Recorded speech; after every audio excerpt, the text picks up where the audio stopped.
आमच्या उल्हास माझा न्यूज चॅनलला सबस्क्राईब करा, बेल आयकॉन दाबा आणि पहा उल्हास माझाच्या बातम्या सर्वात आधी आपल्या मोबाईल स्क्रीनवर। वारंवार तक्रार करूनही अति धोकादायक झाडांच्या फांद्या तोडण्यास केडीएमसीची टाळाटाळ।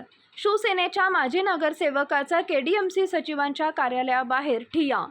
पावसाळ्यात धोकादायक झाडे कोसळतात। अनेकदा झाडांच्या फांद्या तुटून घरावर, नागरिकांवर, विजेंच्या तारावर पडतात। त्यामुळे नागरिकांचं मोठ्या प्रमाणात नुकसान होते, तर अनेकदा नागरिकांना दुखापत होते, त्यांचा जीव जातो।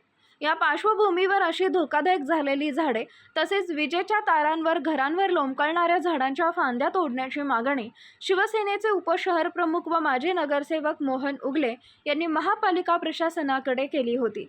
मात्र गेल्या 2 महिन्यांपासून वारंवार पाठपुरावा करून देखील महापालिकेने ही झाडे व झाडांच्या फांद्या तोडण्यास टाळाटाळ केल्याने आज अखेर उगले यांनी केडीएमसीचे सचिव व उद्यान अधीक्षक संजय जाधव यांच्या कार्यालयाबाहेरच ठिय्या दिला। उद्यान विभागाकडे 20 कोटी रुपये निधी असून देखील कारवाई होत नाही। संबंधित अधिकारी कर्मचाऱ्यांकडून उडवाउडवीची उत्तरं दिली जातात, असा आरोप ओगले यांनी करत पावसाळ्यात झाडे कोसळून काही दुर्घटना झाली, घरांचं नुकसान झालं किंवा नागरिकांना दुखापत झाली तर त्याला जबाबदार कोण, असा सवाल उगले यांनी केलाय। या निषेधार्थ आज उगले यांनी केडीएमसीमध्ये सचिव कार्यालयाबाहेर ठिय्या आंदोलन केलं। कल्याण डोंबिवली महापालिका परिक्षेत्रामधील जी धोकादायक झाडं आहेत, जी लोकांच्या घरांवरती आहेत, जी तारेच्या कंपाऊंडला लागून आहेत आणि जी पडून वित्तीय आणि जीवितहानी होऊ शकते, अशा प्रकारच्या तक्रारी मी गेले 2 महिने संजय जाधव आणि अनिल तांबोरे यांना देत आहे। परंतु त्या सर्व गोष्टींकडे ते लोक गांभीर्याने पाहत नाही, उलट पक्षी चेष्टा मस्करीवारी नेण्याचा विषय आहे असं ते समजतात।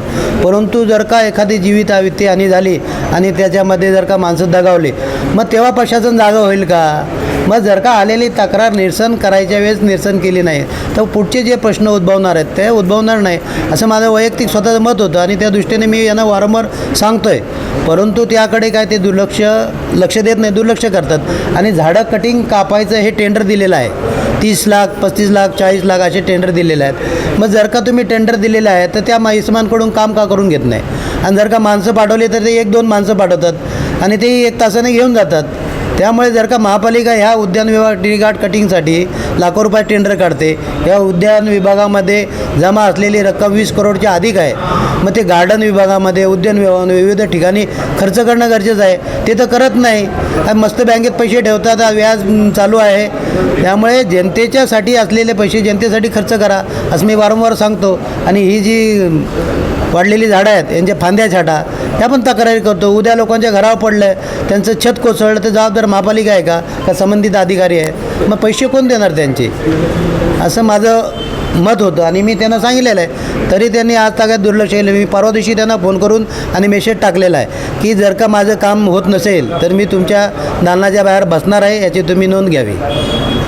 आमच्या उल्हास माझा न्यूज चॅनलला सबस्क्राईब करा, बेल आयकॉन दाबा आणि पहा उल्हास माझाच्या बातम्या सर्वात आधी आपल्या मोबाईल स्क्रीनवर।